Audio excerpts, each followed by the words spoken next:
ஆண்டோடைய வார்த்தையை கேட்க போகிறோம். இந்த நாளில் கடந்த நாட்களில் சகோதரிமார் கூடுகையில் நம்ம புஷ்பா கர்த்தருடைய வார்த்தையை கொடுத்துருக்குறாங்க. ஆமென் ஹல்லேலூயா. இரவு ஜெபத்தில் கர்த்தருடைய வார்த்தையை கொடுத்துருக்குறாங்க. ஆமென் ஹல்லேலூயா. இந்த நாளில் தேவனுடைய கிருபையினால இந்த துதி உபவாச கூடுகையில் கர்த்தருடைய வார்த்தையை கொடுப்பாங்க. நல்ல கரங்களை தட்டி அன்போடு கூட வரவேற்போம். கர்த்தர் நல்லவர் நல்லவர் நல்லவர். ஆமென் ஆமென்.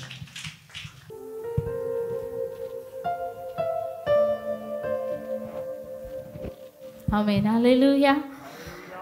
யாவருக்கும் கர்த்தருடைய நாமத்தினால வாழ்த்துக்களை தெரிவித்துக் கொள்கிறோம். நான் நிறைய இந்த ஊழிய ஸ்தலத்தில் நிறைய ஊழியங்களில் என்னுடைய பங்களிப்பு இருந்தாலும் நான் நிறைய பெரிய ஊழியர்கள் கொடுக்குற சாட்சியெல்லாம் கேட்டிருக்கிறேன். அவங்கெல்லாம் உடன் ஊழியர்களாக இருக்கிற சமயத்தில் அவங்க சொல்லுவாங்களாம், நம்ம தலைமை போதகர் வந்து நமக்கு ஒரு காணிக்கை பாட்டு படிக்க வாய்ப்பு கொடுத்துட மாட்டாரா, நமக்கு ஒரு முடிவு ஜெபம் பண்ண வாய்ப்பு கொடுத்துட மாட்டாரா, நமக்கு ஒரு 3 பாட்டு பாட வாய்ப்பு கொடுத்துட மாட்டாரா அப்படின்னு ஏங்கி ஏங்கி ஒவ்வொரு ஊழியங்களாக செய்ய பெறுவாங்க அப்படின்னு என்ன செய்திருக்கிறேன், சாட்சிகள் கேட்டிருக்கிறேன். ஆனால் எனக்கு அவ்வளோ ஒன்றும் வயசும் இல்லை, இவ்வளவு பெரிதான இந்த ஸ்தலத்தில் நிற்கிறதுக்கு தகுதியும் இல்லை. தேவன் வைத்த கிருபையினாலே இம்மட்டும் தேவன் என்ன செய்திருக்கிறார், கொண்டு வந்திருக்கிறார். செய்தியின் வேளைக்கு முன்பாக யாவரும் தலைகளை தாழ்த்தினவர்களாய் அன்பின் பரலோக தகப்பனே நன்றியோடு நாங்கள் ஸ்தோத்திரிக்கிறோம் ஆண்டவரே. ஆசீர்வதிக்கப்பட்ட இந்த நல்ல வேலைக்காய் நன்றி என்று சொல்கிறோம் ஆண்டவரே.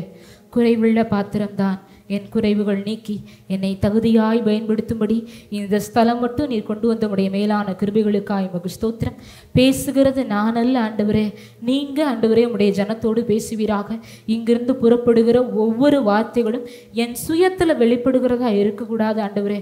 உம்முடைய கிருபையில் வெளிப்பட்டு ஜனத்தோடு பேசட்டும் நாங்கள் ஜெபிக்கிறோம். அடிமையை மறைச்சிக்கோங்கப்பா, நீங்கள் வெளிப்படுங்க ஆண்டவரே.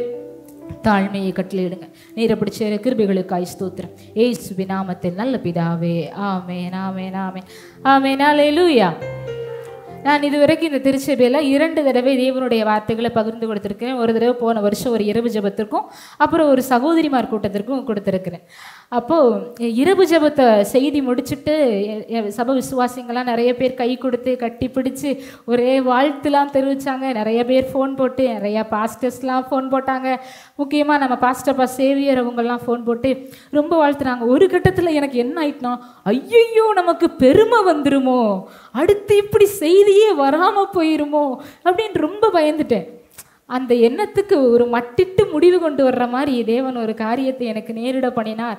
அதுக்கு அடுத்த வாரத்தில் நம்ம சர்ச்சை கூட்டுறதுக்கு சின்ன பிள்ளைங்க வந்தாங்க.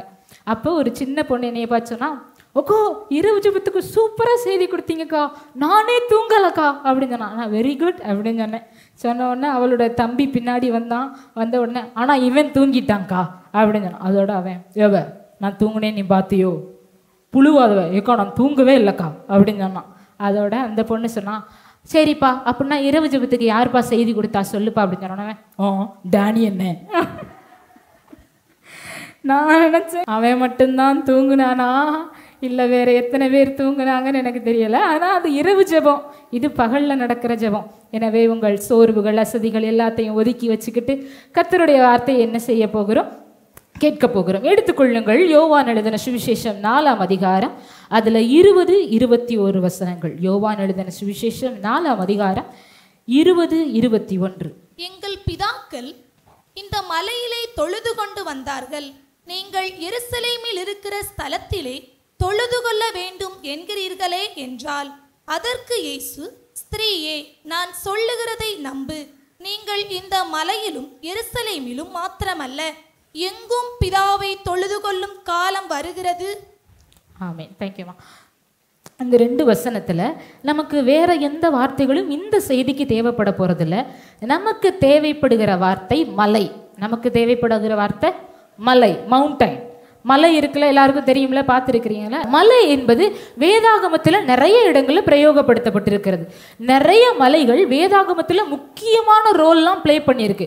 முக்கியமான இடங்களாகலாம் ஒவ்வொரு மலையும் என்ன செய்திருக்கு, வகித்திருக்கிறது. இந்த மலைகளுக்கு நிறைய ஆவிக்குரிய அர்த்தங்கள் கூட உண்டு. நிறைய ஆவிக்குரிய அர்த்தங்கள் இருக்கு. அது என்னன்னா, ஒரு தேவனை கிட்டி சேருகிற இடத்த மலை குறிக்கும், அவரோடு உறவாடுகிற ஒரு ஸ்தலத்தை குறிக்கும், ஒரு மீட்பை பெறுகிற இடத்த மலை குறிக்கும். இப்படி மலைக்கு ஆவிக்குரிய அர்த்தங்கள் நிறைய உண்டு. ஏன்னா மலை மீட்பை பெறுகிற இடத்தை குறிக்கும் அப்படின்னு நான் சொல்றேன்னா, நான் தியானிச்ச வரைக்கும் நோவாவினுடைய காலத்துல பேழையை உண்டு பண்ணி ஜலப்பிரளயத்துக்கு நோவா தப்பி அவரும் அவருடைய குமாரரும் குமாரத்திகளும் இந்த பூமியில் உள்ள சகல ஜீவராசிகளும் விடுதலையான இடம் அரராத் அப்படிங்கிற மலை. ஆபிரகாமுக்கும் ஈசாக்குக்கும் தேவன் உடன்படிக்கையை உறுதி பண்ணி அவர்களை பழுகவும் பெருகவும் பண்ணுகிறதற்கு வாக்குத்தத்தம் கொடுத்த இடம் மோரியா அப்படிங்கிற தேசத்தில் உள்ள ஒரு மலை. யாக்கோபுக்கு லாபான் அவன் மேல வைத்திருந்த நுகத்தடியை முடித்து அவனுடைய அடிமைத்தடத்திலிருந்து அவனை விடுதலையாக்கின எக்ஸாக்ட் பிளேஸ் கீலேயாத் அப்படிங்கிற மலை. இன்னுமாய் தேவன் முச்சடியில மோசேக்கு தோன்றி சொல்லுகிறார், நீ இஸ்ரேல் ஜனங்கள் விடுதலையாகி வந்து இந்த மலையிலே எனக்கு ஆராதனை செய்வீர்கள் அப்படின்னு என்ன செய்வாங்க சொல்லுவாங்க. இன்னும் அமலேக்கியருக்கும் இஸ்ரேலருக்கும் இடையில யுத்தம் வந்துடும். அப்ப மோசே மலை உச்சியில ஏறுவார், இந்த பக்கம் ஆரோன் இந்த பக்கம் ஊர் நிற்கும் போது யோசுவாவின் படை என்ன செய்யும்? அமலேக்கியரை முறியடிக்கும். இன்னுமாய் தேவனுடைய கற்பனைகள், கட்டளைகள், பிரமாணங்கள், நியமங்கள் அத்தனையும் மோசே பெற்றுக்கொண்டது சீனா என்கிற மலை. எலியா அக்கினியை இறக்கினது கர்மேல் என்கிற மலை. இன்னுமாய் இயேசுவானவர் பிதாவினிடத்துல தனிமையாய் பேச ஏறி போன இடம் ஒளிவ மலை. இவ்வளவு எங்க உங்களுக்கும் எனக்கும் மீட்பு கல்வாரியில கொள்கதா என்ற மலையில் தான் என்ன செய்தது? கிடைத்தது. மலை. இப்போ புரிஞ்சுதா? மலை என்றது வேதத்தில் ஒரு முக்கியமான இடம். இந்த புதிய ஏற்பாட்டு காலத்தில் கூட ஜனங்கள் இயேசுவினுடைய பிரசங்கத்தை கேட்கணும்னா அவர்கள் எங்கே ஏறி போனாங்க? மலைக்கு ஏறி போனாங்க. இன்னும் நம்முடைய தேவனாகிய ஆண்டவர் கூட மலையானவராக என்ன செய்யப்படுகிறார்? துதிக்கப்படுகிறார். இதனால தான் சொல்கிறேன், அந்த மலை என்பது ஒரு மீட்கப்படுகிற ஒரு இடம், ஒரு சிம்பிள் ஆஃப் டெலிவரன்ஸாக என்ன செய்யுது மலை என்ன செய்யுது இருக்குது. இப்படி மலையினிடத்திற்கு வந்த எத்தனையோ மனுஷர்கள் மீட்படைந்திருக்கிறார்கள். ஆனால் இதே மலைக்கு வந்த ஒரு மனிதர் மீட்படையாமல் அவருடைய முந்தின நிலைமையை காட்டிலும் அவருடைய பிந்தின நிலைமை அதிக கேடுள்ளதாக போச்சு. அது ஏன் போச்சு? எதுக்கு அப்படியாச்சு? தற்கால கிறிஸ்தவ விசுவாசிகளுக்கு நான் புரியும்படி சொல்லணும்னா, அந்த மலை என்பது உங்கள் ரட்சிக்கப்பட்ட வாழ்வை குறிக்குதுன்னு வச்சுக்கோங்க. இந்த திருச்சபையை குறிக்குதுன்னு வச்சுக்கோங்க. ஏன்னா பழைய ஏற்பாட்டு பரிசுத்தவான்கள் பலி செலுத்தணும்னா எங்கே போனாங்க? மலைக்கு போனாங்க. தேவனை துதிக்கணும்னா எங்கே போனாங்க? மலைக்கு போனாங்க. அவருடைய பிரசங்கத்தை கேட்கணும்னா எங்கே போனாங்க? மலைக்கு போனாங்க. நீங்கள் தேவனுக்கு காணிக்கை செலுத்தணும்னா எங்கே வர்றீங்க? சபைக்கு வர்றீங்க. ஆவியோடும் உண்மையோடும் ஆராதிக்கணும்னா எங்கே வர்றீங்க? சபைக்கு வர்றீங்க. அவருடைய வார்த்தைகளை கேட்கணும்னா எங்கே வர்றீங்க? சபைக்கு வர்றீங்க. அப்போ சபைக்கு வந்தும் நம்முடைய நிலைமை மாறாது இருப்பது ஏன்?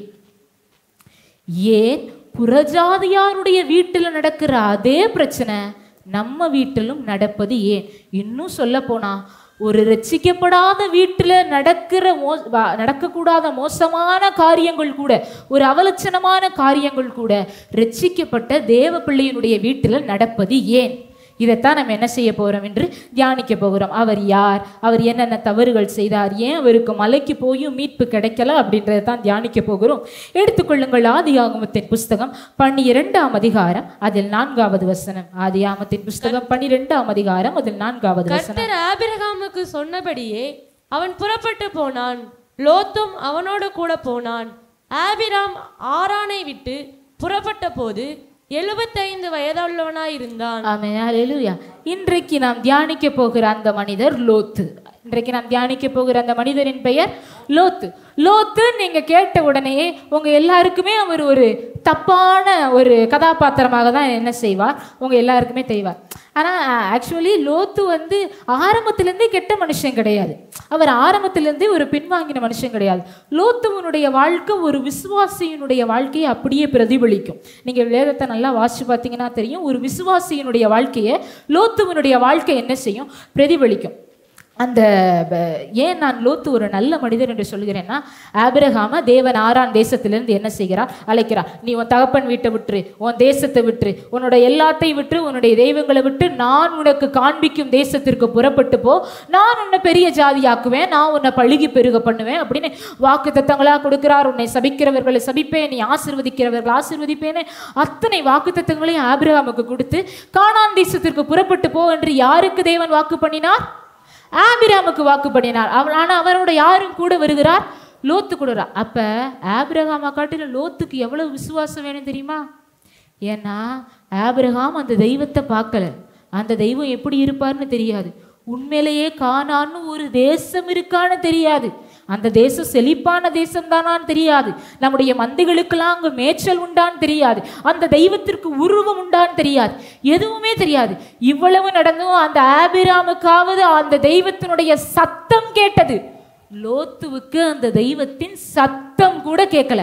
அப்ப ஆபிரகாமுக்கு இருந்த விசுவாசத்தை காட்டிலும் லோத்துவுக்கு எவ்வளவு விசுவாசம் இருந்தது. அப்பொழுது அவர் எவ்வளவு ஒரு விசுவாசம் உள்ள மனிதர். என்ன, நீங்கள் முதல் பாயிண்ட் எழுதிக்கோங்க. நல்ல விசுவாசியான லோத்து. எழுதி கொள்ளுங்கள், நல்ல விசுவாசியான லோத்து. இரண்டாவது, லோத்துவுக்கு ஒரு குணம் இருந்தது. ஆதியாகமத்தின் புஸ்தகம் 13ஆம் அதிகாரம் அதில் 1வது வசனத்தை வாசியுங்கள்.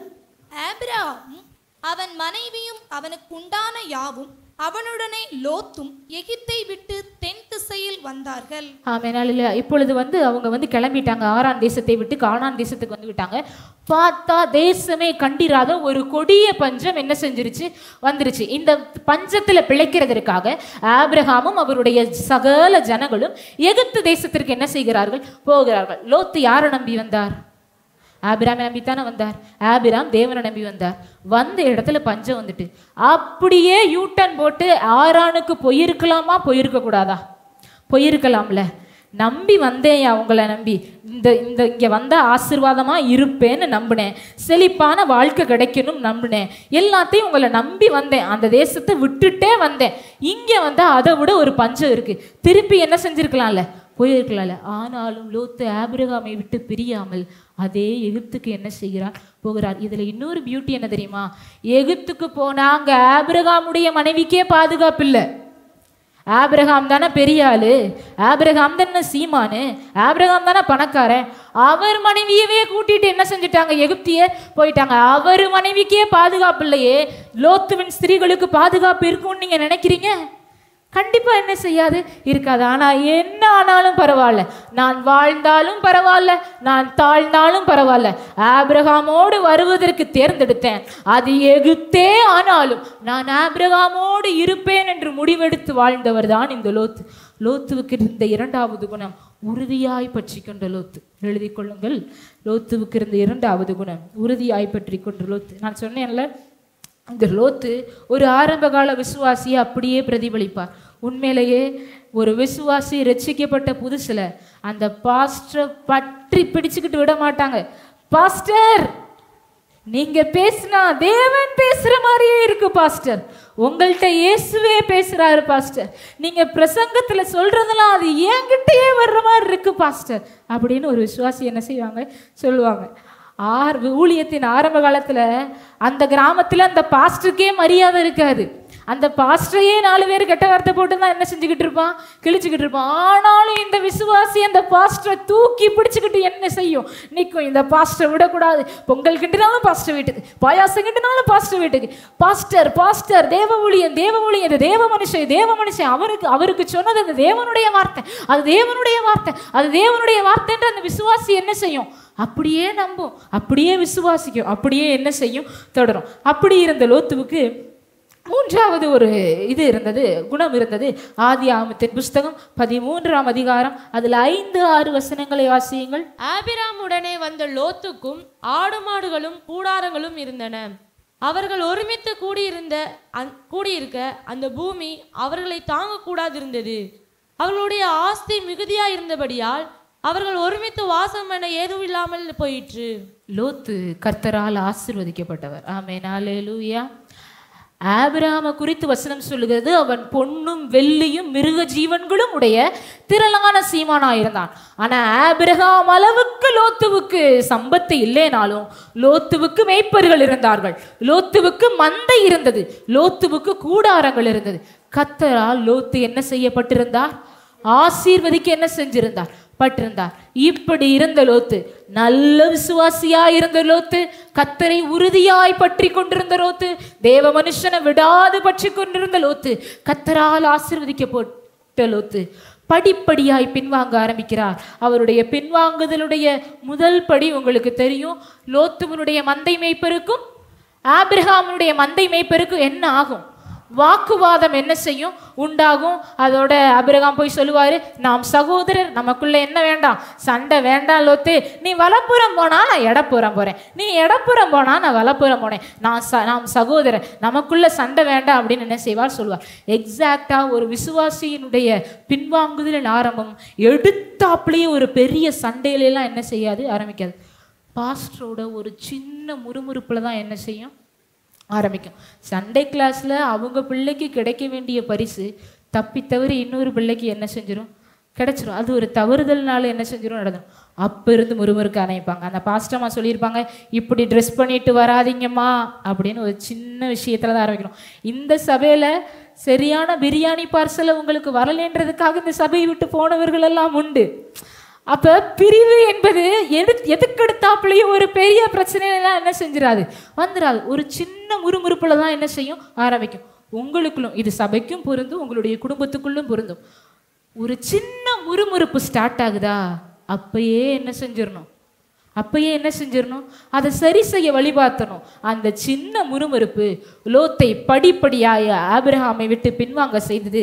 ஆதியாகமத்தின் புஸ்தகம் 13ஆம் அதிகாரம் 12வது வசனத்திலே லோத்து காண்கிறார், யோர்தானுக்கு அருகான சமபூமி செழிப்பா இருக்கிறதாயும் அது ஏதேன் தோட்டத்தை போல் இருக்கிறதாயும் அங்கு போனா நல்லா இருப்போன்னு முதல்ல ஆபிரகாமை விட்டு யோர்தானுக்கு அருகான சமபூமிக்கு என்ன செய்கிறார்?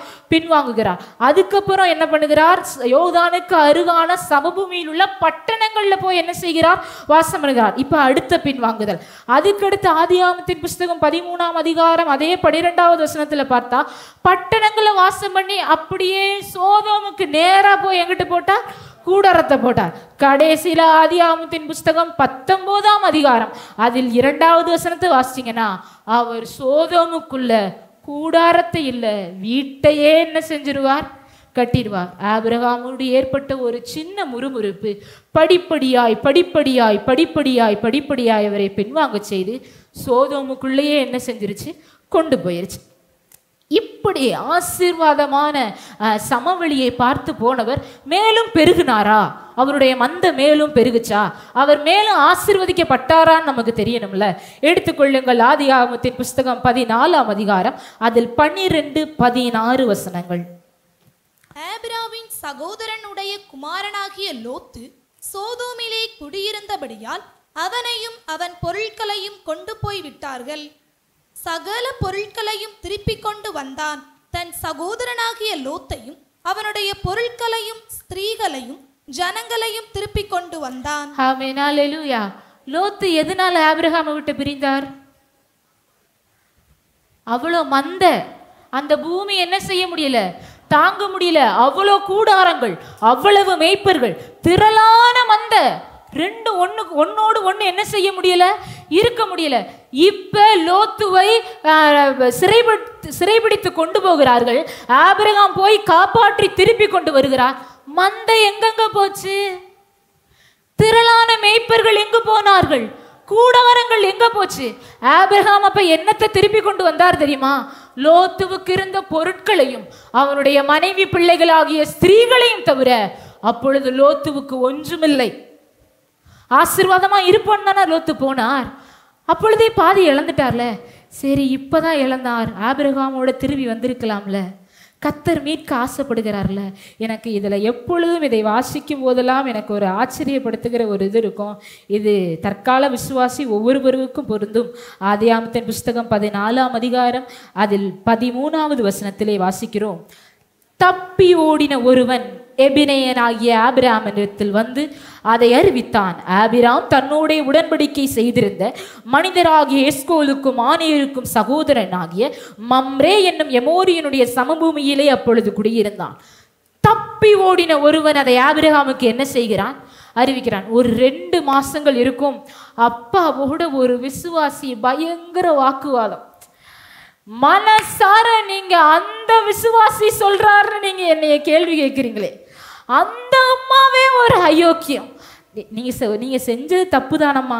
இல்ல, நான் செஞ்சது தப்பு தான், ஆனா அந்த விசுவாசியே ஒரு அயோக்கியம். ஆனா நீங்க அந்த விசுவாசி சொல்றதை கேட்டு என்னைய கேட்குறீங்களே, யாரு சொன்னா என்னங்க? தப்பு தானே? யாரு சொன்னா என்ன? தப்பு தப்பு தானே. இந்த தப்பி ஓடின ஒருவன் மட்டும் லோத்து சிறைப்பட்டு போனதை ஆபிரகாமினிடத்திலிருந்து அறிவிக்காது இருந்திருந்தானால் அன்றைக்கே லோத்துனுடைய சாப்டர் என்ன ஆயிருக்கும்? க்ளோஸ் ஆயிருக்கும். நீங்கள் மறைமுகமாய் செய்கிற தவறுகளை சில நேரங்கள்ல தேவன் ஊழியருக்கு சொப்பனத்தின் மூலம் வெளிப்படுத்தி விடுவார், சில நேரம் தரிசனத்தின் மூலம் வெளிப்படுத்தி விடுவார், சில நேரம் உங்களுடைய அயல் வீட்டுக்காரர்கள் வந்து சொல்லிடுவாங்க, சில நேரம் உங்க பக்கத்தில் இருக்க விசுவாசி வந்து சொல்லிடுவாங்க, சில நேரம் உங்கள் கணவர் வந்து சொல்லிடுவார், உடனே உங்க பிள்ளைங்க வந்து சொல்லிடுவாங்க, யாராவது என்ன செஞ்சிருவாங்க சொல்லிடுவாங்க. உடனே அவங்க மேல வல்லுன்னு என்ன செய்யக்கூடாது? பாயக்கூடாது. நம்ம மேல குற்றம் இருந்தது உண்மை. நம்முடைய குற்றம் நம்முடைய போதகருக்கு தெரிவது நல்லது. நம் சிறைப்பட்டு போகாதபடிக்கு அந்த தப்பியோடின ஒருவன் போய் நம்முடைய போதகரிடத்துல அதை அறிவித்தது அது நல்லது. யாரு தப்பி ஓடின ஒருவரா இருக்கிறாங்களோ இல்லையோ, உங்களுடைய பிள்ளைகள் அந்த வேலையை ரொம்ப அழகா பார்ப்பாங்க. சண்டே கிளாஸ் நான் எடுத்துக்கிட்டு இருப்பேன். எங்கள் அப்பா திடீர்னு என்ட்ரி கொடுப்பாங்க, பாஸ்டர் வினோத் திடீர்னு வருவாங்க. எத்தனை பேர் வீட்டில் குடும்ப ஜெபம் இருக்கு அப்படின்னு சொன்னோன்னே ஒவ்வொரு பிள்ளைகளும் எந்திரிப்பாங்க. ஒரு பிள்ளை எந்திரிச்சோன்னே இல்லை மாமா குடும்ப ஜெபம் இல்லை மாமா அப்படின்னு என்ன செய்யும். உடனே அப்பா ஃபோன் போடுவாங்க, ஏமா என்கிட்ட வந்து முழங்கால் போடும்போது மட்டும் ஊழுன்னு அழுகிற, குடும்ப ஜெபம் பண்ணாம தனி ஜெபம் பண்ணாம எப்படி ஆசீர்வதிக்கப்படுவேன்? அதான் உன் மக தெளிவா சொல்றாளே அப்படின்னு சொல்லிட்டு என்ன செய்வாங்க, போனை வச்சிருவாங்க. அப்படின்னா அடுத்த நாள்ல இருந்து உங்க வீட்டுல குடும்ப ஜெபம் ஆரம்பிக்க தேவன் ஆசைப்படுறான்னு அது அர்த்தம். அதை விட்டுட்டு அந்த பிள்ளை வந்த உடனே இங்க பாரு, இனி வினோ மாமா கேள்வியை எப்படி கேட்டாலும் சரி, அவர் மாத்தி கேட்டாலும் சரி, திருப்பி கேட்டாலும் சரி, தலைகீழா கேட்டாலும் சரி, துருவி கேட்டாலும் சரி, நம்ம வீட்டில் குடும்ப ஜெபம் 5 to 6 இப்படிதான் நீ சொல்ற அப்படின்னு சொன்னீங்கன்னா நீங்கள் சிறைப்பட்டு போவதை யாராலும் என்ன செய்ய முடியாது, தடுக்க முடியாது. எனக்கு ஒரு சம்பவம் நல்லா ஞாபகம் இருக்கு. இந்த சம்பவத்தை இப்போ சொல்லும்போது கூட எனக்கு வெக்கமாக இருக்கும். நான் 2nd ஸ்டாண்டர்ட் படிக்கும்போது, நான் 2ஆம் வகுப்பு படிக்கும்போது இந்த ஸ்கூலில் வந்து பெஞ்சு கடை வச்சுருப்பாங்கல்ல, பெஞ்சில் ஒரு தாத்தா பாட்டியும் முட்டாய்கள் எல்லாம் போட்டு வச்சுருப்பாங்க.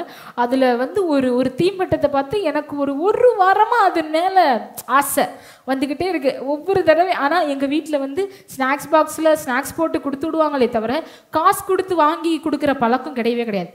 அதுவும் எங்கள் அப்பாவுக்கு தெரிஞ்ச விலை உயர்ந்த ஸ்நாக்ஸ் என்னன்னா சேவு சீவல். எங்க அப்பாவை நீங்க உலகத்தின் எந்த மூலைக்கு அனுப்புங்களேன், அவங்களுக்கு தெரிஞ்சது சேவு சீவல். அதுவும் வேற எங்கேயும் வாங்க மாட்டாங்க, நம்ம ஊர் ஜெயவலாசில் மட்டும்தான் வாங்குவாங்க. ஒரு தடவை எங்க அப்பா சென்னைக்கு ஊழியத்துக்கு போயிட்டு வர்றாங்க. எனக்கு எங்கள் அப்பா சென்னைக்கு போகிறது என்னமோ அமெரிக்கா போகிற அளவுக்கு சந்தோஷம். எங்கள் அப்பா சென்னைக்கு போகிறாங்க அப்படின்னு அவங்க வர்றாங்கன்னு ஃபோன் வந்துருச்சு. நான் இப்போ காம்பவுண்ட் இல்லை, அப்போ காம்பவுண்ட் இல்லை வேலி தானே, நான் அந்த கம்பி வேலியை பிடிச்சிக்கிட்டே நிற்கேன். சென்னையிலேருந்து நம்ம அப்பா இதான் வாங்கிட்டு வருவாங்க.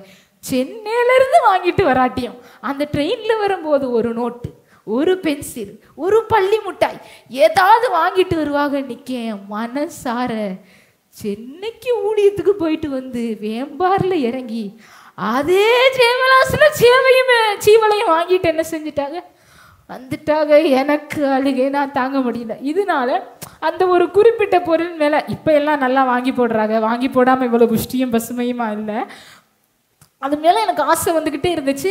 அது என்ன பண்ணிட்டு ஒரு நாள் அந்த ஆசை துணிகரமாகி அந்த தாத்தா, இந்த பக்கம் பாட்டி இருக்காங்கன்னா தாத்தா இருக்காங்கன்னா தாத்தாட்ட நான் பாட்டிகிட்ட காசை கொடுத்துட்டேன் அப்படின்னு சொல்லி 2 பாக்கெட்டை என்ன செஞ்சுட்டேன் வாங்கிட்டேன். வாங்கும்போதே மனசெல்லாம் குறுகுறுன்னு சொல்லுது, ரொம்ப குற்ற உணர்வாக இருக்குது.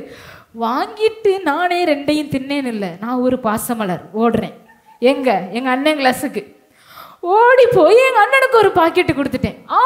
அண்ணனும் வாங்கி என்ன செஞ்சுட்டாங்க, சாப்பிட்டுட்டு வீட்டுக்கு வந்து நானும் விளாண்டு படிச்சுட்டு நான் வாட்டுக்கு இருக்கேன். எங்கள் அம்மா அப்பா ரோச்மா நகர் கிராம ஊழியத்துக்கு போயிட்டு வந்தாங்க. போயிட்டு வந்தா புஷ்பா இங்கே வா அப்படின்னு ஒரு சத்தம் கேட்குது. கிச்சனுக்குள்ளே போகிறேன். அம்மா அப்பா 2 பேரும் சேரை போட்டு உட்காந்து, ஏது காசு, எங்கிருந்து காசு எடுத்த, ஏது காசு, அது என்னமோ ஒரு 10 ரூபாய்க்கு கூட பெறாது. எங்கள் அப்பா உங்க பர்ஸில் ஒரு 100 ரூபாயை காணோம் அப்படின்னு என்கிட்ட குற்ற விசாரணை நடத்துகிறாங்க. நான் கிடந்து அழுகிறேன். ஏற்கனவே குற்ற உணர்வு வேற இருக்கா, ரொம்ப அழுகிறேன். அழுதுகிட்டே இந்த பக்கம் பார்க்குறேன், இந்த சச்சு பக்கமும் வீட்டு பக்கமும் மறைக்க மட்டைக்கேடு தான் இருக்கும்.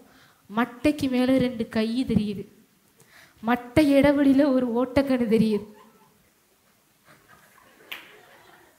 எங்க அண்ணன் இவ கிளி வாங்குறாளா இல்லை அடி வாங்குறாளா?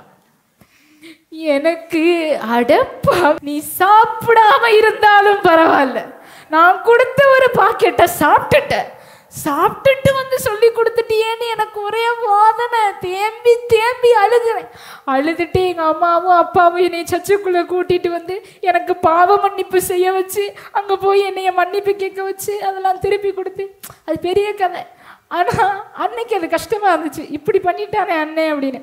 ஆனால் அன்னைக்கு மட்டும் இந்த தப்பி ஓடின ஒருவன் என்னுடைய குற்றத்தை வந்து என் தாய் தகப்பனுக்கு அறிவிக்காதிருந்திருந்தானால் இன்னும் வரைக்கும் அந்த திருட்டு பழக்கம் எனக்கு இருந்திருக்கும். பிறருடைய பொருளை நான் இன்னும் இச்சிச்சுட்டு கூட இருந்திருப்பேன். கத்தருக்குள்ள சொல்றேன், 2ஆம் கிளாஸ்ல இந்த பாவத்தை ஜெயிச்சேன். அன்னையிலிருந்து அடுத்தவருடைய பொருளை நான் என்ன செய்வதில்லை, இச்சிப்பதில்லை. துணிகரமாய் உன்னை என்ன செய்வதில்லை, எடுப்பதில்லை. உங்களுடைய வாழ்க்கையிலையும் யாரோ ஒருவர் பாஸ்டர்ட்ட வந்து உங்களுடைய தப்பிதங்களை சொல்லிட்டாங்களா? நீங்கள் சினிமா சீரியல் பார்க்குறத யாரோ சொல்லிட்டாங்களா? நீங்கள் யாருக்குமே தெரியாமல் சிகரெட் பிடிக்கிறத தண்ணி அடிக்கிறத பாஸ்டர்ட்டு சொல்லிட்டாங்களா? நீங்கள் கேன்சரில் வந்து சாகாமல் இருக்கணும்னு தேவன் ஆசைப்படுகிறார். நீங்கள் ஒரு நல்லாவே இல்லாத, உங்கள் பெற்றோருக்கு விருப்பமே இல்லாத ஒரு ரிலேஷன்ஷிப்பில் இருக்கிறத பாஸ்டர் தெரிஞ்சிட்டாரா? உங்களோட அடுத்த என்டையர் லைஃபையும் ஆண்டவர் பாதுகாக்க விரும்புகிறார். உங்களை ஒரு மகிமையான வாழ்க்கைக்கு நேராக என்ன செய்கிறார், கொண்டு போக ஆசைப்படுகிறார். தப்பி ஓடின ஒருவன் உங்கள் குற்றத்தை வந்து போதகருக்கு அறிவிப்பான் ஆனால், தேவ மனுஷனுக்கு அறிவிப்பான் ஆனால், உன் தாய் தகப்பனுக்கு அறிவிப்பான் ஆனால் அது நல்லது, அது நல்லது, அது நல்லது. ஆமென், அல்லேலூயா. இங்கே முடிகிற லோத்தோட சாப்டர் அடுத்து எங்க ஆரம்பிக்கும் அப்படின்னா, ஆதியாகமத்தின் புஸ்தகம் 18ஆம் அதிகாரம் அதில் 23, இதை வாசிக்க வேண்டாம், இது பெரிய பகுதி. ஆதியாகமத்தின் புஸ்தகம் 18ஆம் அதிகாரம் அதில் 23லிருந்து 33 வசனங்கள் வரைக்கும் நம்ம வாசித்தோமானால், தேவதூதர்கள் வந்து பரத்திலிருந்து கர்த்தரும் தேவதூதர்களுமே இறங்கி வந்துருவாங்க. வந்து ஆபிரகாமை சந்திப்பாங்க. ஆபிரகாம் அவர்களுக்கு விருந்து செய்வார். அப்போதுதான் சொல்லுவாங்க, நான் உனக்கு போய் மறைப்பேனோ ஆபிரகாமே, சோதோமனுடைய பாவங்கள் என்ன ஆயிட்டு, ரொம்ப கொடியதாயிட்டு, நான் போய் சோதோமை என்ன செய்ய போகிறேன், அழிக்க போகிறேன் அப்படின்னு சொல்லிடுவாங்க. சொன்ன உடனே ஆபிரகாம் உத்தரவாதம் செய்ய ஆரம்பிப்பார்.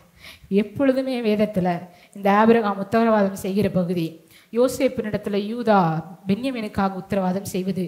இந்த மோசே வந்து பாளையத்திற்குள்ள வாத வந்த உடனே, ஆரோன் ஓடு, ஆரோன் தூப கலசத்தை எடுத்துட்டு ஓடு, ஆரோன் மரித்தவர்களுக்கும் உயிரோடவர்களுக்கும் நடுவாக நின்று ஆட்டு ஆரோன் வாத நிற்கும் ஆரோன் அப்படின்னு அந்த மாதிரி சம்பவங்கள் அதெல்லாம் நான் வாசிக்கும் போது எப்பொழுதுமே என்னுடைய கண்கள் கலங்கும். இப்பொழுதும் ஆபிரகாம் உத்தரவாதம் செய்ய ஆரம்பிப்பார். தேவனே, 50 நீதிமான்கள் இருந்தாலும் அந்த பட்டணத்தை எழுப்பீரோ, கோபம் வராமல் இருக்கட்டும் ஆண்டவரே, 40, 30, 20, 10 அப்படின்னு சொல்லி ஒவ்வொன்றா என்ன செய்ய ஆரம்பிப்பார், உத்தரவாதம் செய்ய வைப்பார். ஆனா ஆபிரகாம் எங்க நீதிமான் யார சொல்லுகிறார், லோத்துவை தான் சொல்லுகிறார். ஆனா லோத்து ஆபிரகாமை மறந்து ரொம்ப நாள் ஆச்சு. லோத்து ஆபிரகாமை விட்டு பிரிந்து ரொம்ப நாள் ஆச்சு. லோத்து சோதோமுக்குள்ள குடியேறி ரொம்ப நாள் ஆச்சு. அவன் பாவத்துக்குள்ள விழுந்து ரொம்ப நாள் ஆச்சு. அவன் துன்மார்க்கனாகி ரொம்ப நாள் ஆச்சு. ஆனா ஆபிரகாமுக்கு இன்னும் அவன் லோத்து எப்படி தெரிகிறார் தெரியுமா?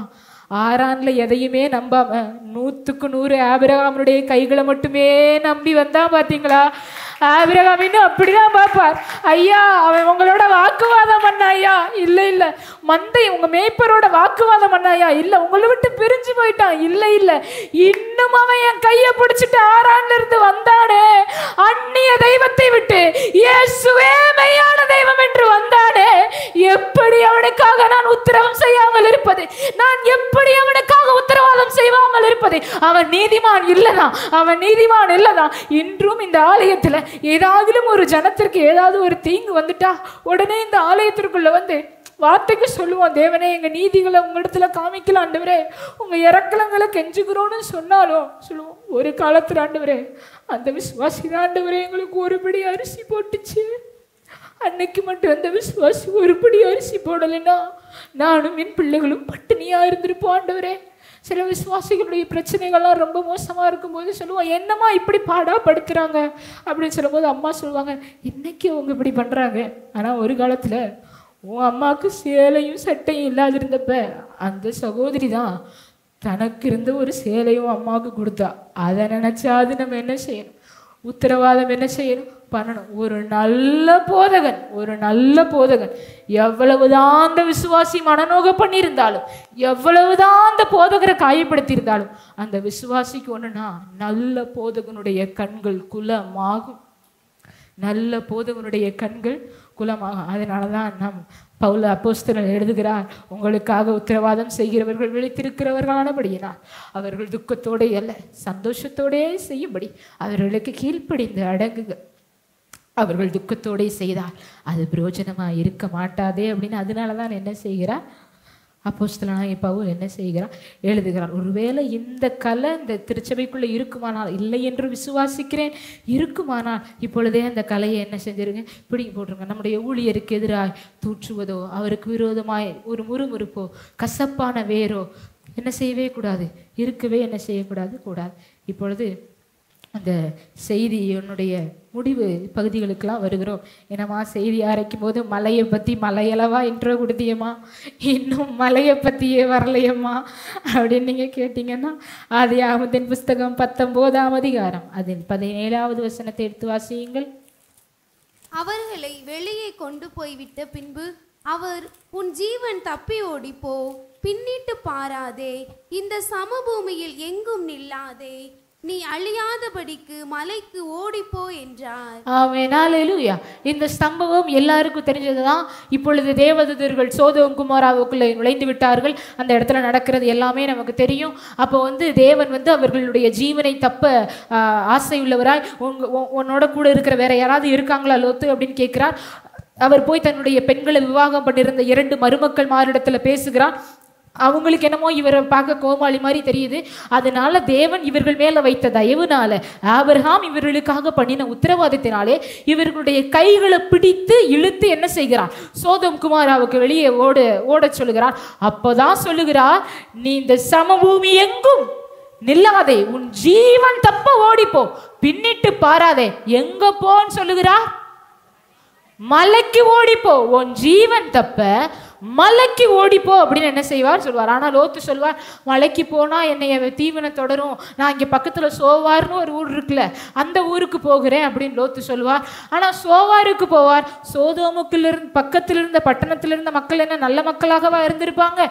அதனால அங்கவும் குடியிருக்க பயந்து எங்க போயிடுவார், மலைக்கு என்ன செஞ்சிருவார், போயிடுவார். அவர் மலைக்கு போனார் என்பதற்கான ஆதாரம் ஆதியாகமத்தின் புஸ்தகம் 19ஆம் அதிகாரம் அது 30வது வசனத்தை நான் வாசிக்கிறேன். பின்பு லோத்து சோவாரிலே குடியிருக்க பயந்து சோவாரை விட்டு போய் அவனும் அவனோடு கூட அவனுடைய 2 குமாரத்திகளும் மலையிலே வாசம் பண்ணினார்கள். ஆமென், அல்லேலூயா.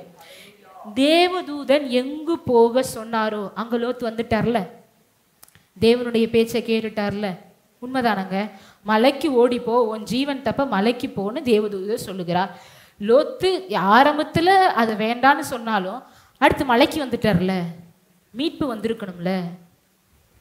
ஆனால் அவர் மலைக்கு மேல போல அந்த வசனம் தொடர்ச்சியாய் சொல்லுகிறது, அங்கே அவனும் அவனுடைய 2 குமாரத்திகளும் ஒரு கேபியிலே குடியிருந்தார்கள். ஆமென், அல்லேலூயா. நான் நினைக்கிறேன், நான் இப்படியாக தியானித்தேன், ஒருவேளை அந்த தேவதூதர் உன் ஜீவன் தப்ப மலைக்கு ஓடிப்போ அப்படின்னு ஏன் சொல்லியிருப்பார்னா, மலைக்கு ஓடிப்போனா ஒருவேளை தூரத்திலே ஆபிரகாமினுடைய கூடாரங்கள் தெரிந்திருக்க வாய்ப்பு இருந்திருக்கலாம், ஆபிரகாமுடைய ஜன சஞ்சாரம் தெரிந்திருக்க வாய்ப்பு இருந்திருக்கலாம். ஏன் வாய்ப்பு இருக்கு அப்படின்னு சொல்றேன்னா, அதே ஆதியாகமத்தின் புஸ்தகம் 19ஆம் அதிகாரம் 28வது வசனத்திலே ஆபிரகாம் விடியற்காலத்துல எழுந்திருச்சு சோதோம் குமாரா திசையை நோக்கி பார்க்கிறார். அங்கு எங்கேயும் சூளையினுடைய புகையை போல என்ன செய்யுது, புகை எழும்புது. அந்த பட்டணங்கள்லாம் அழிஞ்சு போனது தெரியுது. அப்ப இங்க இருந்து அழுகிற அது தெரியுதுன்னா, அங்க உயரமான ஒரு மலையில இருந்து பார்த்தா இங்க தெரிய வாய்ப்பு இருக்குன்னு அர்த்தம், இருக்குன்னு அர்த்தம். அப்ப தூதர் ஒருவேளை சொல்லி இருக்கலாம், உன் ஜீவன் தப்ப மலைக்கு ஓடிப்போ, அங்க போனா நீ தேவ சந்நிதியை பார்த்துருவ, அங்க போனா உன் மீட்பை பார்த்துருவ, அங்க போனா உன் பாவங்கள் தேவனுக்கு முன்பாக வெளியிறங்குவாய், மலை உச்சியில தெரியும். அப்ப நீ ஏறிட்டு பார்ப்ப, அங்க தூரத்துல ஆபிரகாமின் கூடாரங்கள் தெரியும். நீனும் உன் பிள்ளைகளும் எங்க போயிருவீங்க, ஆபிரகாமின் கூடாரங்களுக்கு போயிருவீங்கன்னு சொல்லி கூட இந்த தேவதூதர் மலைக்கு ஓடி போய் என்று என்ன செய்திருப்பார், சொல்லியிருப்பார். ஆனால் இந்த லோத்து மலைக்கு போகவில்லை, கெபியிலே என்ன செய்து கொண்டார், குடியிருந்து கொண்டார். அவருக்கு என்ன வேதம் சொல்கிறது, அவர் முதிர் வயதானார். கெபியுடைய அமைப்பை யோசிச்சு பார்த்துக்கோங்க. இந்த பக்கமும் செவர் இருக்கும், மேல் பக்கமும் செவர் இருக்கும், இந்த பக்கமும் செவர் இருக்கும், இந்த பக்கமும் செவர் இருக்கும். இப்போதைக்கு லோத்துவுக்கு தன்னுடைய பாவத்தை தேவனிடத்திலிருந்து மறைக்க ஒரு கம்ஃபர்டான பிளேஸ் என்ன செஞ்சிருச்சு, ஒரு இடம் என்ன செஞ்சிருச்சு, கிடைச்சிருச்சு. தனக்கு ஏற்பட்ட கவலையை மறைக்க மது என்ன செஞ்சிருச்சு, கிடைச்சிருச்சு. அது போதும் லோத்துவுக்கு, அது போதும் லோத்துவுக்கு. நான் சொன்னேன்ல, ஏன் ஆபிரகாம் அவர் மறந்துட்டார் அப்படின்னு சொன்னேன்னா, லோத்து தன் 2 குமாரத்திகளையும் பார்த்து சோதோமில் வாழ்ந்த நாட்கள்லேயே இப்படியாக சொல்லியிருந்திருக்கலாம், நமக்கும் உனக்கும் எனக்கும் ஒரு தகப்பன் உண்டு, அவர் பெயர் ஆபிரகாம், அவர் செல்வ சீமான், அவரோடு திரளான ஜனங்கள் நாங்கள் ஆரானை விட்டு புறப்பட்டு வந்தோம், நாங்கள் ஒரு வறட்சியான தேசத்தில் வந்தோம், எங்களை தேவன் அற்புதமாக நடத்தினார். ஏனோ இப்போ நான் அப்பா பின்வாங்கிட்டேன், அதனால இப்போ நம்ம இப்படி கஷ்டப்படுறோமே தவிர தேவனை தேடின நாட்களில் நம்ம நல்லா தான் இருந்தோன்னு அந்த 2 குமாரத்திகளுக்கும் லோத்து சொல்லியிருந்தார்னா, இந்த 2 குமாரத்திகளும் இந்த பூமியிலே நம்முடைய தகப்பனை தவிர நம்மோடு சேர வேறொரு புருஷன் இல்லை நினைச்சிருக்க மாட்டாங்க, நினைச்சிருக்கவே மாட்டாங்க, கண்டிப்பா நினைச்சிருக்க மாட்டாங்க. லோத்துவின் குமாரத்திகள் இவ்வளவு பெரிய பாவம் செஞ்சதுனால நீங்க ஒன்றும் அந்த பிள்ளைகளை ரொம்ப தப்பா நினைச்சிட வேண்டாம். உண்மையிலேயே அந்த பிள்ளைகள் நல்ல பிள்ளைகள். ஏன்னா அப்படி சொல்லுகிறேன்னா, சோதோம் குமோராவை பற்றி நம் அனைவருக்கும் தெரியும். அது ஓரினை சேர்க்கை பாவத்துல திளைத்திருந்த தேசம், ஆணோடு ஆணும் பெண்ணோடு பெண்ணும் பாவம் செய்கிற தேசம். அப்படிப்பட்ட தேசத்திலே லோத்து தன்னுடைய 2 பெண் பிள்ளைகளுக்கும் மருமக்கள் மாலகா என்ன செஞ்சிருந்தார், பேசி வச்சிருந்தார். அப்ப அந்த பாவத்துக்கு அந்த பிள்ளைங்க உடன்படலாம் தான் அர்த்தம். ஒட்டுமொத்த சோதம் குமாராவும் இரவு நேரத்துல கழிப்போடும் ஆடலோடும் பாடலோடும் பாவத்தோடும் கழித்து கொண்டிருக்கும் போது 2 பெண் பிள்ளைகளும் வீட்டுக்குள்ள அடங்கி இருந்தாங்க. அப்ப அவங்க தான் தாய் தகப்பனுக்கு கீழ்ப்படிந்திருந்த பிள்ளைங்கள்னு அர்த்தம். இவ்வளவு ஏங்க தேவ சித்தத்தை அந்த பிள்ளைங்க அப்படியே செஞ்சுச்சுங்க. ஏன்னா அப்படி சொல்லுகிறேன் என்றால், தேவதூதர் சொல்லுகிறார், இந்த சமபூமியில் எங்கும் நின்றாதே, பின்னிட்டு பாராதே, உன் ஜீவன் தப்ப மலைக்கு ஓடிப்போன்னு சொல்லுகிறார். அவ்வளவு வாழ்ந்து அனுபவிச்ச லோத்துவின் மனைவிக்கு கூட அந்த சோதோமை திரும்பி பார்க்காம இருக்க முடியல. ஆனா இந்த பிள்ளைங்க இன்னும் வாழவே ஆரம்பிக்கல. அந்த பிள்ளைங்களுக்கு வாழ்க்கையே அந்த சோதோமுக்குள்ள தான். 2 அவர்களுக்கு பேசி வைத்திருக்கிற 2 பேரும் சோதோமுக்குள்ள தான். ஆனாலும் அந்த பிள்ளைகள், கர்த்தர் சொல்லிட்டார், என் ஜீவன் தப்ப நான் ஓடி போனோம், என் ஜீவன் தப்ப ஓடி போனே, திரும்பி பார்க்காம ஓடி போனார்களே, திரும்பி பார்க்காம கர்த்தர் சித்தத்தை நிறைவேற்றினார்களே. அவர்களா மோசமான பிள்ளைங்க, அவர்களா மோசமான பிள்ளைங்க. இந்த தகப்பன் மட்டும் தலை சாய்த்து கெபியிலே படுக்காமல் தன் 2 குமாரத்திகளையும் பார்த்து, என் வாழ வயதின் பிள்ளைகளே, வாழ்க்கை முடிஞ்சிட்டு நினைக்கிறீங்களோமா, வாழ்க்கை முடிஞ்சிட்டு நினைக்கிறீங்களோமா, கெபியை விட்டு வெளியே வந்தா பரம் தெரியுமா, வலப்பக்கமோ இடப்பக்கமோ ஆபிரகாமுடைய கூடாரங்கள் தெரியுமா, கெபிக்குள்ள இருக்கிற வரைக்கும் நீங்க பார்க்கறதெல்லாம் இந்த அக்கினியும் கந்தகமும் வருஷிக்கப்பட்ட பூமி. நாம அப்பா நம்பி இருந்தாரே தொழில் அழிஞ்சு போச்சா, நம்ம அப்பா நம்பி இருந்தாரே சொந்தங்கள் கைவிட்டுட்டாங்களா, நம்ம அப்பா நம்பி இருந்தாரே இந்த சோதம் குமார தேசம் ஒன்றுமில்லாம போச்சா, நம்மளை வளர்த்தாங்களே அம்மா இல்லாமையே போயிட்டாங்களா, எதுவும் இல்லைன்னு நினைக்காதீங்கம்மா, உங்களுக்கும் எனக்கும் ஒரு தகப்பன் உண்டுமா. அந்த கெட்ட குமாரன் சொல்லுகிறான் பாத்தீங்களா, நான் மகனா போய் சேராட்டியும் வேலைக்காரனாவதாவது என் அப்பனோட போய் சேர்ந்து இருப்பேன்னு சொன்னாங்க பாத்தீங்களா. அதே போல லோத்து தன்னுடைய 2 குமாரத்திகளுக்கும் சொல்லி இருந்தார். ஆனால் இவ்வளவு பெரிய அவலட்சணமான 2 சந்ததிகள் இந்த பூமியிலே உருவாயிருக்காது. ஏன்னா சொல்லி இருக்கலாம்னு சொல்லுகிறேன்னா, ரூத்துவின் புஸ்தகத்தை நீங்கள் வாசித்தால் தெரியும். நகோமி தன் மருமகளை பார்த்து சொல்லுவார், என் மகளே, நீ சுகமாய் வாழ்ந்திருக்கும்படி உனக்கு ஒரு சௌக்கியத்தை தேடாதிருப்பேனோ. போவாசுடைய வயலுக்கா போன, அவன் நம்மை ஆதரிக்கிற உறவின் முறையான், நம்மை கிட்டின சுதந்திரவாளி. உண்மைதான் ரூத்து, நீ எல்லாத்தையும் இழந்துட்ட, உன் தகப்பன் தேசம் உன்னை கைவிட்டுருச்சு. என் மகனை நம்பி வந்த என் மகன் மரிச்சு போனான், அவனும் கைவிட்டுட்டான். உன் ஜாதி சனம் சொந்த பந்தம் எல்லாம் உன்னை கைவிட்டுருச்சு. உன் மேல இவ்வளவு நோகம் இவ்வளோ பெரிய நிந்த சுமந்துருச்சு. ஆனாலும் உன்னையும் என்னையும் ஆதரிக்க போவாஸ் என்கிற ஒரு சுதந்திரவாளி உண்டு என்று அந்த நகோமி சொல்ல முடியுமானால் ஏன் அந்த லோத்துவுக்கு சொல்ல முடியாமல் இருந்திருக்க கூடாது? சொல்லி இருக்கலாம்ல. ஆபிரகாமை குறித்து சொல்லி இருக்கலாம்ல. ஆபிரகாமை குறித்து சொல்லி இருக்கலாம்ல. இதுல இன்னும் மோசமான ஒரு விஷயம் என்னன்னா, லோத்துவும் அவருடைய 2 குமாரத்திகளும் மலைக்கு ஏறின உடனேயே அந்த சோவாரின் மக்களும் மற்ற கிராமத்தின் ஜனங்களும் நினைச்சிருப்பாங்க, சோவாரில் குடியிருக்க பயந்துதான் எங்க போயிருக்கிறார் லோத்து? மலைக்கு போயிருக்கிறார். தேவதூதரின் சத்தத்தை கேட்டுதான் மலைக்கு போயிருக்கிறார். மலையிலிருந்து திரும்பி வர்றாங்க. அந்த ஜனங்கள் எல்லாம் பார்ப்பாங்க, இது என்ன கொடுமை, நம்ம ஊர்ல கூட இவ்வளவு பெரிய அவலட்சணம் நடக்கலையே, நம்ம வீட்டுல கூட இவ்வளவு பெரிய துக்கம் நடக்கலையே. கத்தர் சொல்ல கேட்டுதானப்பா மலைக்கு போனேன், கத்தர் சொல்ல கேட்டுட்டு எங்களோட வாசம் பண்ண முடியாது, நீ தனியே வாசம் பண்றவன்னு சொல்லிதானே மலைக்கு போனேன். இன்றைக்கும் இந்த ஊரார் நமக்கு ஒரு துக்கமான நிகழ்வு நடந்த உடனே கேட்குறாங்கல்ல, சபைக்கு தானம்மா போனேன், ஏசு ஏசுன்னு தானம்மா போனேன், எங்க வீட்டுல கூட இப்படி நடக்கலையம்மா, எங்க வீட்டுல கூட இப்படி அவமானம் வரலையம்மா, எங்க வீட்டு பிள்ளைங்க கூட இவ்வளவு துணிகரமான பாவத்தை ஈடுபடலையம்மா, இயேசுவ தெய்வமா கொண்டு போனியம்மா, இவ்வளவு பெரிய பாவத்தை செஞ்சுட்டு கீழே இறங்கி வந்திருக்கியம்மான்னு எத்தனை பேர் கேட்காங்க. அந்த மக்கள் பார்த்ததெல்லாம் லோத்து மலையின் மேலே ஏறினது மட்டும்தான். லோத்துவுக்கும் 2 குமாரத்திகளுக்கு தான் தெரியும். அவங்க மலை உச்சிக்கு ஏறல, பாதியில கெபிக்குள்ள போயிட்டாங்க. இந்த ஜனத்துக்கெல்லாம் ஊராருக்கெல்லாம் தெரியும், இந்த ஜனம்லாம் சபைக்கு போகுது.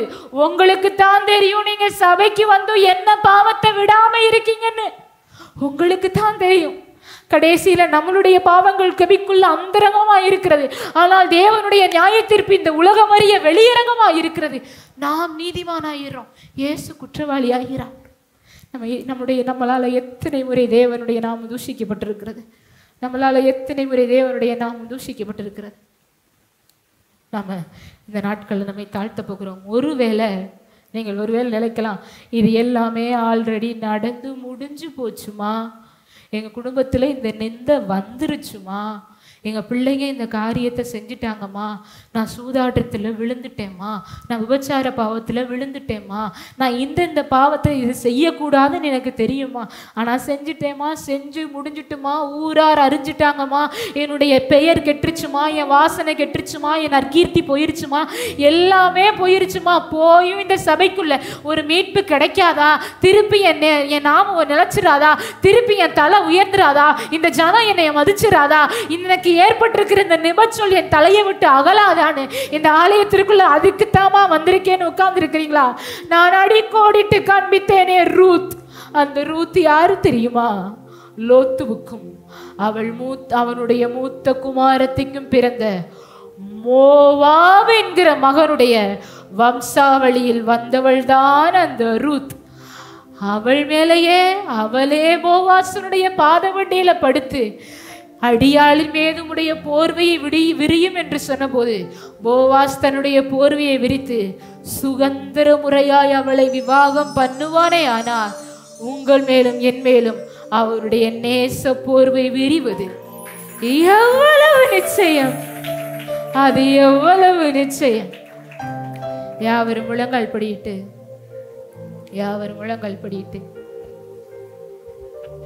தேவனே தேவனே தேவனே உமக்கு ஸ்தோத்திரம் ஸ்தோத்திரம் ஸ்தோத்திரம் ஸ்தோத்திரம் ஸ்தோத்திரம். மெய்தான் ஆண்டவரே, 100க்கு 100 உம்மை நம்பி ஒரு நாள் வந்தேன் ஆண்டவரே, 100க்கு 100 உம்மை நம்பி வந்தேன், உறுதியாய் உம்மை பற்றி கொண்டேன், தேவ சமூகத்தை விட்டு விலகாதிருந்தேன், தேவ மனிதரை விட்டு விலகாதிருந்தேன்.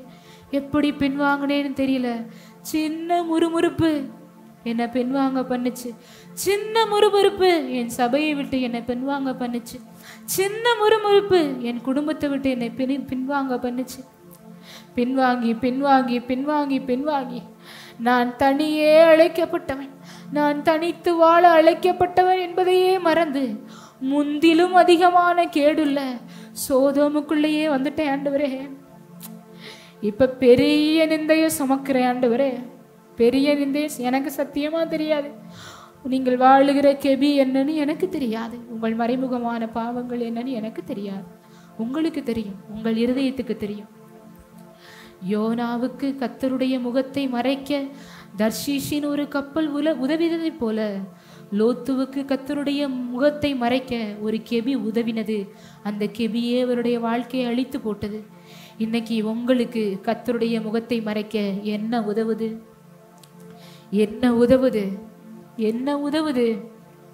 கெபியை விட்டு வெளியே வாருங்கள், கெபியை விட்டு வெளியே வாருங்கள், கெபியை விட்டு வெளியே வாருங்கள், கெபியை விட்டு வெளியே வாருங்கள். என்னை மன்னிங்க ஆண்டவரே, என்னை மன்னிங்க ஆண்டவரே, என்னை மன்னிங்க ஆண்டவரே, என்னை ஏற்றுக்கொள்ளுங்க ஆண்டவரே. அந்த அவலட்சணமான சந்ததியில பிறந்த ரூத்துக்கு அவ்வளவு பெரிய மேன்மையான வாழ்க்கை கிடைக்குமானால், அவள் மீது போவாசனுடைய சுதந்திர போர்வை விரிக்கப்படுமே ஆனால், அவள் தாவீதின் வம்சாவளிக்கு தாய் ஆவானானால், அவளிலிருந்து இந்த பூமிக்கு இரட்சகரான இயேசுவே பிறப்பாரானால், ஏன் என்னுடைய நிந்தை நீங்காது? ஏன் என்னுடைய இந்த அவப்பெயர் நீங்காது? ஏன் என் மேல வைக்கப்பட்டிருக்கிற இந்த துர்ச்சொல் நீங்காது? நீங்கோ ஆண்டவரே, நீங்கோ ஆண்டவரே. என்னை அர்ப்பணிக்கிறேன், என்னை அர்ப்பணிக்கிறேன், என்னை அர்ப்பணிக்கிறேன், என்னை அர்ப்பணிக்கிறேன், என்னை அர்ப்பணிக்கிறேன், என்னை அர்ப்பணிக்கிறேன். தூரம் ஓடின நாட்களும் உண்டு, துரோகமாய் வாழ்ந்த நாட்களும் உண்டு. தூரம் ஓடின நாட்களும் உண்டு, துணிகரமாய் வாழ்ந்த நாட்களும் உண்டு. ஆனாலும் விட்டு கொடுக்கலை கிருபையினா மீட்டு கொண்டீர. ஆனாலும் விட்டு கொடுக்கலை கிருபையினா மீட்டு கொண்டீர. சபையாரா எல்லாரும் சொல்லுங்க, என்ன மறக்காதீங்க, என்ன மறந்துடாதீங்க. உங்க சமூகத்தை விட்டு என்ன தள்ளிடாதீங்க. என்ன மறக்காதீங்க, என்ன மறந்துடாதீங்க. உங்க பிரசன்னத்தை விட்டு என்ன தள்ளிடாதீங்க. ஒப்பு கொடுத்து எல்லாரும் சேர்ந்து என்ன மறக்காதீங்க. ஆயக்காரன போல பரத்துக்கு விரோதமாக என்ன மறக்காதீங்க. என்ன உங்க பிரசன்னத்தை விட்டு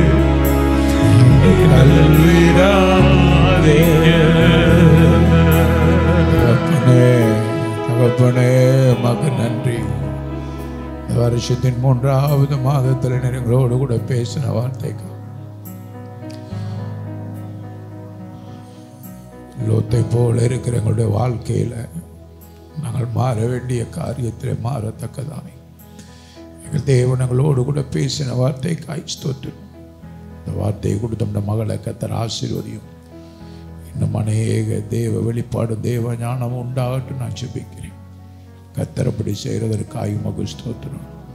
ஆசீர்வதி வழி நடத்தும் இயேசுவின் நாமத்தில் நல்ல பிதாவே.